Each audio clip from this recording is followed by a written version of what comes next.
નમસ્કાર, ન્યૂઝ સિટીન ગુજરાતીમાં આપનું સ્વાગત છે। આપની સાથે હું છું મિત્તલ। મહત્વના સમાચાર પર નજર કરીશું તો જામનગરમાં વિદેશી વિમાનનું ઇમરજન્સી લેન્ડિંગ કરાયું છે। બોમ્બ હોવાની અફવાના કારણે ઇમરજન્સી લેન્ડિંગ કરવામાં આવ્યું। મોસ્કોથી ગોવા જતું હતું આ વિમાનમાં 236 મુસાફર સવાર હતા। તમામ 236 મુસાફરો અને 8 ક્રૂ મેમ્બરને સુરક્ષિત બહાર કઢાયા છે।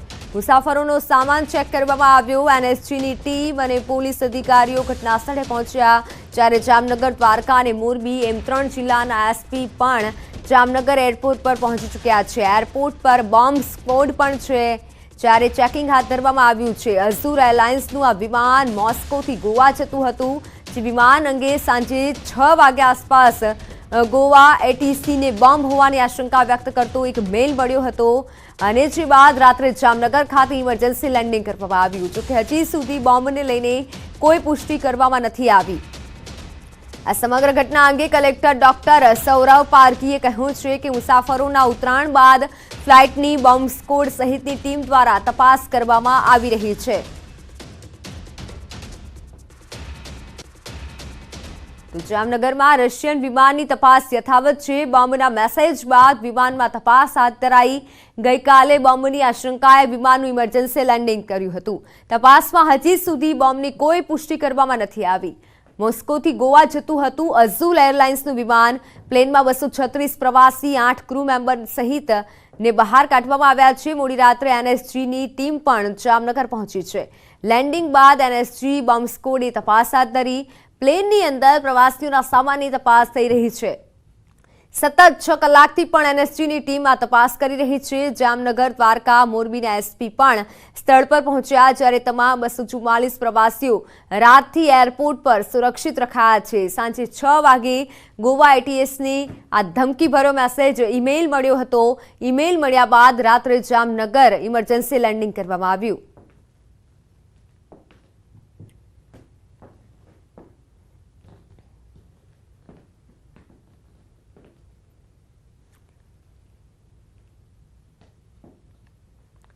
તમારી સાથે હાલ સંવાદદાતા કિંજલ જોડાઈ ગયા છે। કિંજલ કારસરિયા, કિંજલ, વાત કરવામાં આવે જામનગરમાં જે પ્લેનને, વિમાનને ઇમરજન્સી લેન્ડિંગ કરવામાં આવ્યું છે, હાલ શું વિગત મળી રહી છે? તપાસ કેવી ચાલી રહી છે અત્યારે? જી બિલકુલ, જે પ્રકારે વાત કરવામાં આવે, હાલ જે પ્લેન છે તે પ્લેનને ઇમરજન્સી લેન્ડિંગ કરી દેવામાં આવ્યું છે। જામનગરની અંદર હાલ સુરક્ષા એજન્સીઓ છે તેમના દ્વારા તપાસ કરવામાં આવી રહી છે। જે પ્રકારે એનએસજી કમાન્ડો છે તે પણ આવી ચૂક્યા છે અને હાલ બોમ્બ સ્ક્વોડ છે તે પણ તપાસ કરી રહી છે। ખાસ કરીને જામનગર, મોરબી અને દેવભૂમિ દ્વારકા જિલ્લાના એસપી પણ અહીં દોડી આવ્યા છે અને પોલીસ કાફલો છે તે પણ અહીં દોડી આવ્યો છે।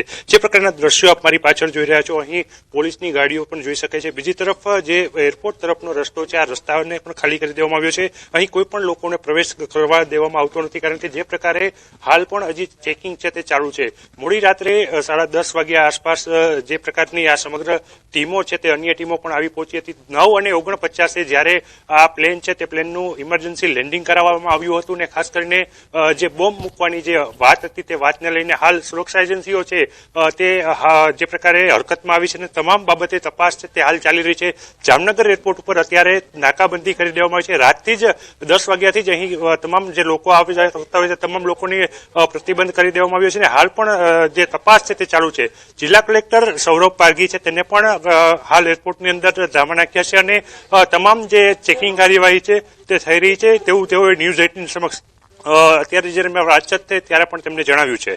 જી બિલકુલ કિંજલ, ન્યૂઝ 18 ગુજરાતી પાસે એક્સક્લુસિવ માહિતી છે, પરંતુ આ સાથે બોમ્બ છે તેવી માહિતી મળતા જ ચોક્કસથી પ્રવાસીઓમાં પણ ભય હશે।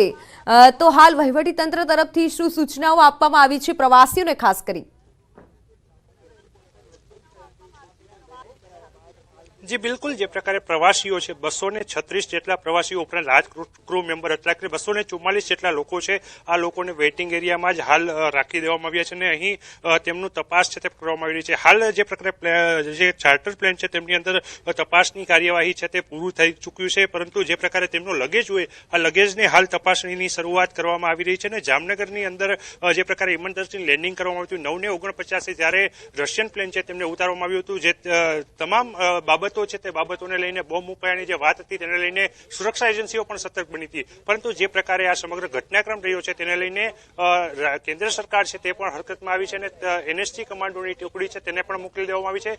કોઈ પણ જાતના લૂપહોલ્સ ન રહી જાય તેની ખાસ તકેદારી રાખવામાં આવી છે, કારણ કે જે પ્રકારે ધમકીભર્યો મેસેજ મળ્યો છે તે મેસેજને લઈને કોઈ પણ જાતના લૂપહોલ્સ નહીં ચલાવી લેવાય તેવું પણ હાલ જે પ્રકારે દેખાઈ રહ્યું છે અને જે એજન્સીઓ છે તેની કવાયત ઉપરથી લાગી રહ્યું છે. જી બીજી વાત કિંજલ કે જ્યારે જાણકારી આ મળી ત્યારે જ ઉચ્ચ અધિકારીઓ અને પોલીસ કાફલો પણ ઘટના સ્થળે પહોંચ્યો છે.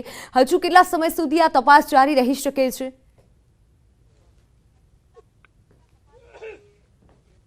બિલકુલ, જે પ્રકારે વાત કરી મિત્તલ, અત્યારે કલેક્ટર સૌરવ પારગી છે સમગ્ર ઘટનાક્રમને આખું જોઈ રહ્યા છે. અત્યારે પણ તપાસનો ધમધમાટ છે તે શરૂ છે. જે પ્રકારના દ્રશ્યો આપ જોઈ રહ્યા છો, પોલીસ ટુકડીઓ પણ અત્યારે અંદર પ્રવેશી ચૂકી છે. વહેલી સવારનો સમય છે, અત્યારે પણ બારે પોલીસ કાફલો છે તે જોઈ શકાય છે અને અંદર તપાસ છે તે તપાસ ચાલુ છે. જે પ્રકારે વાત કરવામાં આવે, હાલ બપોરે 10 વાગ્યા આસપાસ આ 2-2.5 કલાકનો સમય હજી લાગે તેવું કલેક્ટરે જણાવ્યું છે, પરંતુ ચોક્કસ કોઈ માહિતી નથી આપી કે આટલા વાગ્યા સુધી બધી, કારણ કે રાત્રે 9:49 એટલે કે 10 વાગ્યા આસપાસ જે આ સમગ્ર ઘટનાક્રમ રહ્યો છે ત્યારથી તપાસ ચાલુ છે. બોમ્બ સ્કોડ છે, અલગ અલગ જિલ્લાઓના પોલીસ વડાઓ આવ્યા છે, આ ઉપરાંત બોમ્બ સ્કોડો પણ બોલાવી લેવામાં આવ્યા છે. તમામ બાબતે હાલ તપાસ છે તે કરવામાં આવી રહી છે. હજી 1 થી 2 કલાક જેવો સમય લાગી જાય તેવું પણ કહેવામાં આવી રહ્યું છે. જી